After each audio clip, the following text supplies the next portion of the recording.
Welcome to the Minneffect episode 10, where I've been talking about the NFL offseason, mostly Minnesota Vikings and mostly Saints, but other things. I have a mock draft that's coming out right now as we speak, and while I'm recording this, and this is going to be the next episode.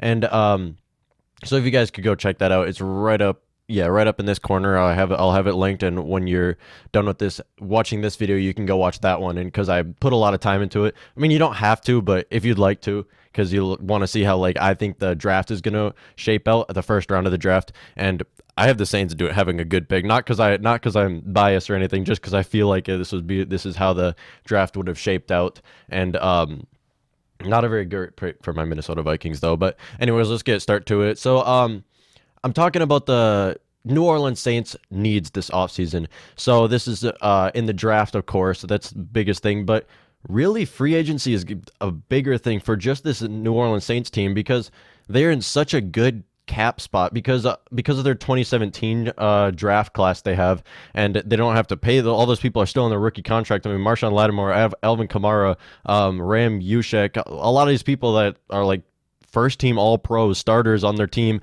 they got in this 2017 class, and it's just crazy now that because they're in such a good cap spot for to pay a lot of these free agent players that they can bring into the team and kind of fill these holes. And they don't have many holes in this team, which is crazy because to be able to have with the cap space, to be able to have players all around the board, just a great roster. They've done a great job building this team. And while as Drew Brees is still the quarterback, they're going to be competing for a Super Bowl, and I'd honestly be surprised if they don't get it within the next 2 years. And because of the roster and how it's just going to improve from what it is right now.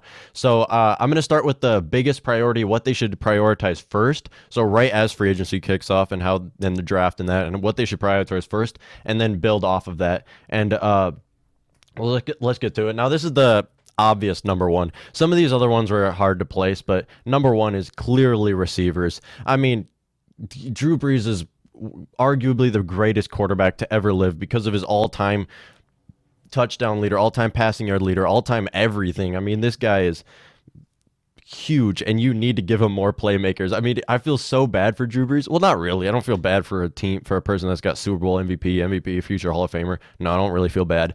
But if he was on like a team where if he had this roster, this is the best roster he's had all of his career, and he didn't have this roster since he won the Super Bowl. All these years he's just been consistently good, but also just not having players. And then now obviously with Michael Thomas being the greatest wide receiver of last year, I mean, broke so many records, Alvin Kamara being a stud as a running back, and then even bringing in Latavius Murray, bringing in Jared Cook. Jared Cook would have a good play once in a while, but not like that, not like Michael Thomas and Alvin Kamara. But yeah, just keep giving him pieces and keep giving him playmakers. I mean, Deontay Harris, I don't think Deontay Harris is a two receiver. He's had a couple plays that showed that, but now in this pass-heavy league, you need 4 receivers, 3 wide receivers, and 1 tight end that you can really rely on. I mean, you can't have it being 4th down and the whole offense, I mean, the whole defense, knowing that you're going to give it to Michael Thomas. You can't have it like that. Even though Michael Thomas makes catches he shouldn't be able to make, you just can't rely on him in 4th down. And this next season is what teams are going to realize. Defenses are going to realize, oh, we can just double team this guy and we win the game. I mean, the Vikings game, I mean, the Saints is a far better team than my Minnesota Vikings, but really, all we had to do was just double team Michael Thomas. I mean, it's not that complicated. I mean, Taysom Hill is a X factor. You really can get your eyes on him too, but you need a new number 2 receiver. Deontay Harris is not it. He is a 3 receiver, and in my first round of my mock draft, I have him taking Laviska Shenault Jr., and that's a great pick. I mean, he's now that I'm start seeing it, he kind of looks like he's going to be the 3rd best wide receiver in next year's draft, or this year's draft. That's going to happen in a month. But yeah, wide receiver in the first round. They're picking 24th. Yeah. And this is a huge wide receiver class, biggest I've ever seen. And you probably can't get a clear number 1 receiver, although they did get Michael Thomas, but hitting on that is a little harder. But getting a clear number 2 that can be a number 2 right out of college is what they need to focus on right away, or even free agency. I mean, bringing in people from free agency, I can't remember who's going to be a free agent. I mean, Robbie Anderson, I wouldn't bring in Robbie Anderson. No, I'd say draft one. At 24th, it's a good place for draft a number 2 receiver in this next year's draft. They don't have a 2nd round pick, but they need to be able to land on one of these. And clearly number 1 is receiver, and please get a number 2 receiver in the first round. That would be huge. And then the second priority they need, and yeah, Drew Brees needs more protection, even though their tackles are so good, their centers are so good, but just keep giving offensive line help. It's just one of those you need to keep throwing stuff at until it looks like until you look like the top offensive line in the entire league, and then you just keep improving, I guess. But getting guards, I mean, their guards are the guards look like they could play a whole game, but I mean they'll start off the game, they'll look great, and then they'll just decline after the game goes on, and they just can't. They give up so many. Actually, yeah, they do a lot of holding fouls, but not as much as some of these other teams, the guards that do a lot of holding fouls. Pat Elflein. Anyways, just keep giving them more guards. I mean, left guards, right guards, everything. Just keep giving offensive line help to Drew Brees. I mean, he's 41, 42. No, he'll be 42 by the time next season starts. And just keep giving him help. Keep giving him help, because I don't think they've worked the contract yet, but I'm assuming it's going to be 1 or 2 years. And because Taysom Hill is going to probably be their quarterback after that. And just keep giving Drew Brees help, and then the future will just work itself when you keep giving offensive line help. We saw it with Dallas, how they're taking offensive linemen in the first round when they didn't need it, and now Dallas makes Dak Prescott look like the greatest quarterback, great QBR and everything, when really he just has a lot of time to throw, and that's what Drew Brees needs, even though he's a far better than Dak Prescott. But if he had that offensive line, he would look way better. So yeah, guards is number 2. Now going on to number 3, this is their only priority really on defense, and that's inside linebacker. His defenses look so great. Actually, not their only priority on defense. I'll get to it later. But this defense looks so great. I mean, all of the defensive line, amazing.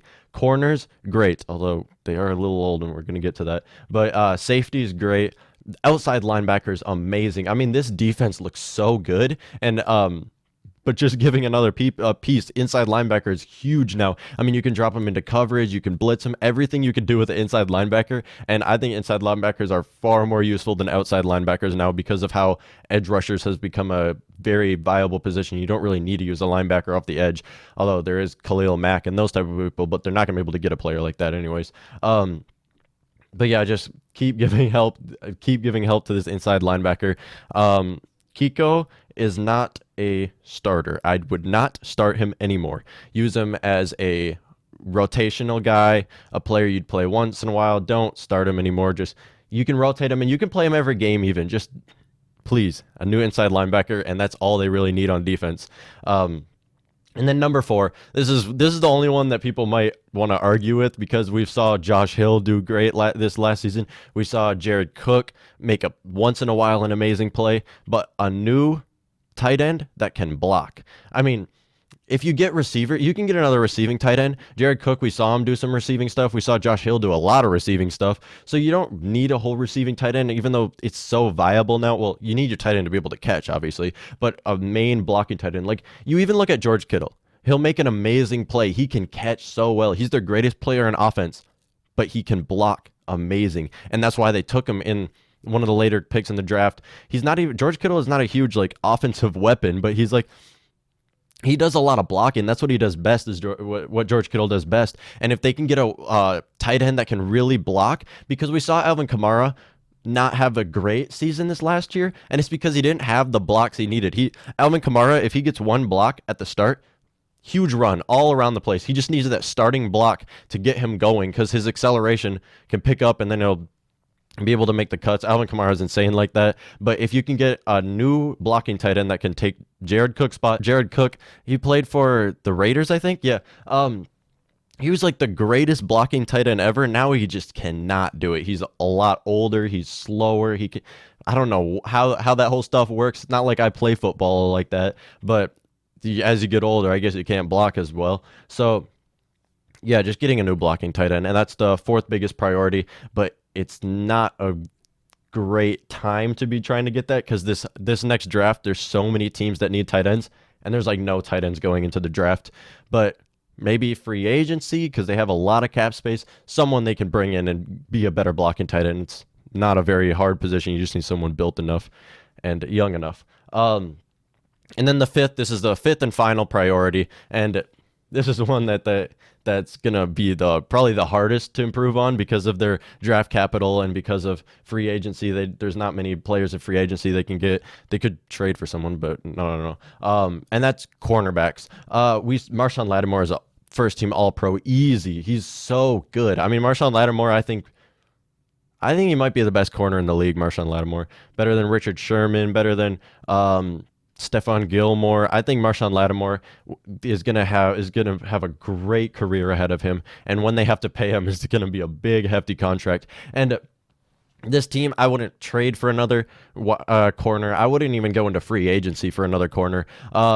They traded for Eli Apple. They traded for Janoris Jenkins, and those players we didn't really see enough. I mean, Janoris Jenkins, you can use him as a 2 receiver. You can use him as you can use him on man coverage. He's a great tackler. Janoris Jenkins is just old. And I mean, like, I wouldn't want Janoris Jenkins to be starting after his contract is up in 2021. I would let him walk, get a new second string corner.